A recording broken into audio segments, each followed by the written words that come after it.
கர்த்தராகிய இயேசு கிறிஸ்துவின் நாமத்தினாலே அன்பின் வாழ்த்துக்கள். வேதாகம பகுதியில் நாம் இன்று காணப்போவது ஏரோதியாள். சுகபோகமாய் வாழ்கிறவள் உயிரோடே செத்தவள் என்று 1 தீமோத்தேயு 5:6 சொல்லுகிறபடி பாவத்தோடு விளையாடி சுகபோகத்தை அனுபவித்து மீள முடியாத மயக்கத்தில் வாழ்ந்தவள் இந்த ஏரோதியாள். இவள் மகா ஏரோதின் குமாரத்தி. இயேசு கிறிஸ்து பிறந்த நாட்களில் பெரிய ஏரோதின் குமாரன் ஏரோது ஆண்ட்ரிபாஸ் கலிலேயா பெரேயா பகுதிகளுக்கு தேசாதிபதியாயும் அவன் சகோதரன் ஏரோது பிலிப்பு யூதேயா சமாரியா பகுதிகளுக்கு தேசாதிபதியாயும் இருந்தார்கள். இந்த ஏரோதியாள் ஏரோது பிலிப்புவை திருமணம் செய்து சலோமி என்ற மகளை பெற்றாள். ஏரோது ஆண்ட்ரிபாஸ் தன் சகோதரன் ஏரோது பிலிப்புவின் மனைவி ஏரோதியாளை தனக்கு மனைவியாக்கி கொண்டான். லேவியராகமம் 18:16 படி இந்த விபச்சார செயல் தவறு, தேவனுக்கு விரோதமான பாவம் என்று யோவான் ஸ்நானகன் ஏரோது ஆண்ட்ரிபாஸை அஞ்சா நெஞ்சத்துடன் கண்டித்து உணர்த்தினார். அதனால் ஏரோது கோபமடைந்து தன் சேவகரை அனுப்பி யோவானை பிடித்து கட்டி காவலில் வைத்திருந்தான். மத்தேயு 14:5 படி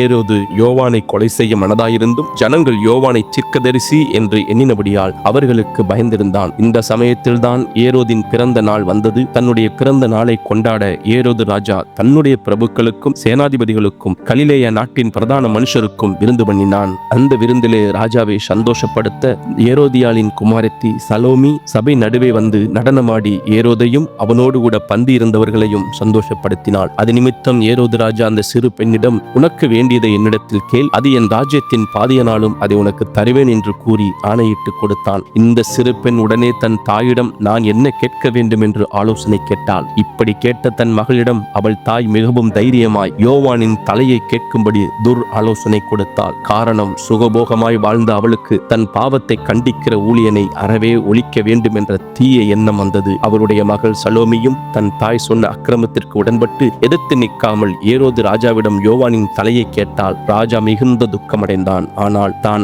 ஆணையிட்டதின் நிமித்தமும் பந்தியில் கூட இருந்தவர்களின் நிமித்தமும் அதை கொடுக்க கட்டளையிட்டு ஆள் அனுப்பி காவற் கூடத்தில் யோவானை சிரச்சேதம் பண்ணிவித்தார். சிறு பெண் கேட்டபடியே யோவானின் தலை தாளத்திலே வைத்து கொடுக்கப்பட்டது. அதை தன் தாயிடம் கொண்டு போனால் யோவானுடைய சீடர்கள் வந்து உடலை எடுத்து அடக்கம் பண்ணி பின்பு போய் அந்த சங்கதியை இயேசுவுக்கு அறிவித்தார்கள். ஏரோது தேவனுக்கு பயப்படாமல் மனிதனுக்கு பயப்பட்டான். மார்க்கு 14:9 படி விருந்தில் கலந்து கொண்டவர்களை திருப்திப்படுத்துவதற்காக தான் துக்கமடைந்தாலும் யோவானின் தலையை கொடுக்க கட்டளை கொடுத்தான். ஏரோதியாளின் மகள் சலோமி தன் தாயின் பாவத்தை எதிர்த்து நிற்கவில்லை. தன் தாயை திருப்திப்படுத்துவதற்காக ஒரு பரிசுத்தவனின் தலையை வாங்கும் அளவுக்கு கொடிய குணமுடைய இளம் பெண்ணாயிருந்தாள். ஏரோதியாள் யாத்ராகமம் 20:14 படி விபச்சாரம் செய்யாதிருப்பாயாக என்கிற கட்டளையை மீறினாள். இச்சையடக்கம் இல்லாத பெண்ணாய் காணப்பட்டாள். திருமண வாழ்க்கையில் தன் கணவனுடன் செய்த திருமண உடன்படிக்கையை உடைத்து போட்டாள். தன் புருஷனை விட்டுவிட்டு அவன் சகோதரனுடன் வாழ்ந்தாள். தன் மகளையும் தீய காரியத்தை செய்ய ஏவி கெட்ட ஆலோசனை கொடுத்தாள். கொலை செய்யாதிருப்பாயாக யாத்ராகமம் 20:13 என்கிற தேவ கட்டளையை மீறி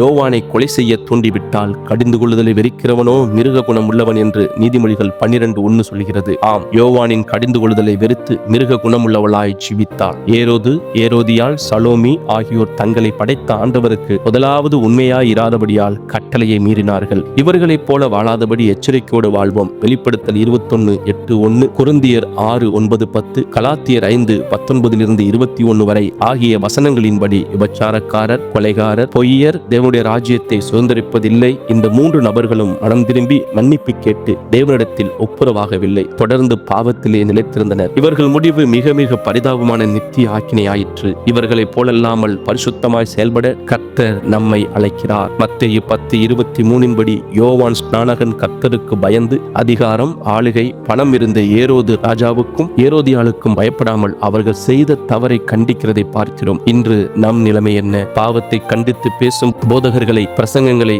ஊழியங்களை எத்தனையாய் விமர்சனம் பண்ணுகிறோம். இன்றே நம் வழிகளை செவ்வைப்படுத்துவோம். நம்மை உண்டாக்கின கர்த்தருக்கு பயந்து நடப்போம். நான் பரிசுத்தர், ஆகையால் நீங்களும் பரிசுத்தமாயிருங்கள் என்று சொன்ன கர்த்தருடைய கட்டளைப்படி பரிசுத்தமாயிருப்போம். தீமையை பின்பற்றாமல் பூரணமான இயேசுவின் அடிச்சுவடுகளை பின்பற்றுவோம். வரும் தேவ கோபத்திற்கு தப்பித்துக் கொள்ள மனம் திரும்புதலுக்கு ஏற்ற கனிகளை கொடுக்க கர்த்தர் நமக்கு உதவி செய்வாராக. கர்த்தர் தாமே உங்களை ஆசீர்வதிப்பாராக.